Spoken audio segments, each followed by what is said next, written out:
এটা এক প্রকার ধর্ম অবমাননামূলক বক্তব্য। তো এভাবেই ধর্মকে ব্যবহার করে অপপ্রচার চালিয়ে যাচ্ছে এই জামাতে ইসলাম এবং তার বিভিন্ন ছাত্র সংগঠন।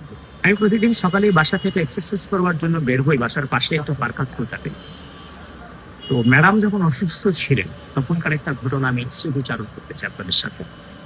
তা আমি যখন এক্সারসাইজ করে ক্লান্ত শ্রান্ত শরীর নিয়ে একটা বেঞ্চিতে বসা ছিলাম, তো পেছনে একজন মধ্যবয়স্ক মুরব্বী তিনি কথা তুললেন ম্যাডামকে নিয়ে।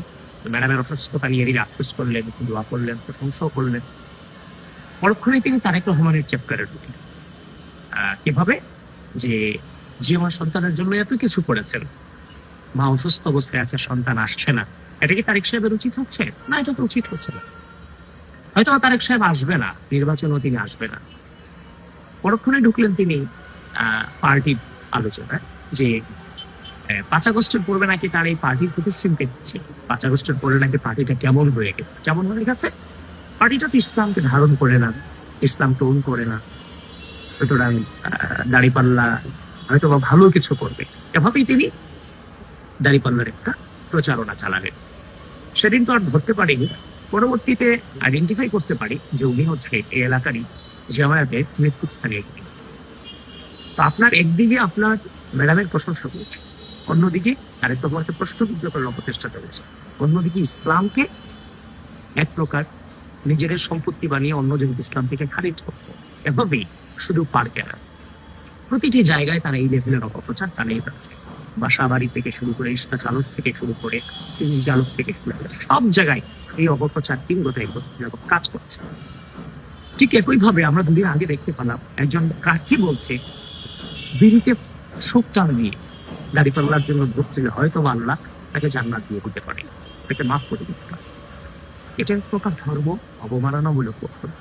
তো এভাবেই ধর্মকে ব্যবহার করে অপপ্রচার চালিয়ে যাচ্ছে এই জামাতে ইসলাম এবং তার বিভিন্ন ছাত্র সংগঠন।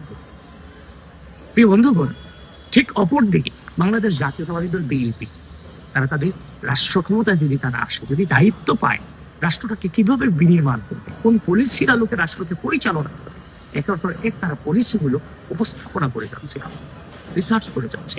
ফ্যামিলি কার্ড, কৃষক কার্ড, শিক্ষা ব্যবস্থা, ক্রীড়া, পরিবেশ, কর্মসংস্থান জনিত সমস্যা, স্বাস্থ্য বিষয়ক সমস্যাগুলো কিভাবে সমাধান করবে, এগুলোর হচ্ছে যে ডিটেল বর্ণনা কিন্তু একের পরে দিয়ে যাচ্ছে।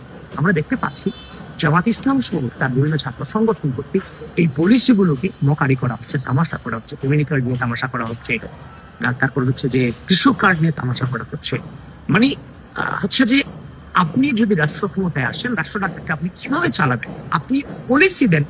আপনি পলিসি না দিয়ে যারা পলিসি দিচ্ছে সেই পলিসিগুলোকে তামাশার রূপান্তরিত করছে, সেটা তো কোনোভাবে হচ্ছে যে নির্বাচনী প্রচার হতে পারে না, এটা অপপ্রচার।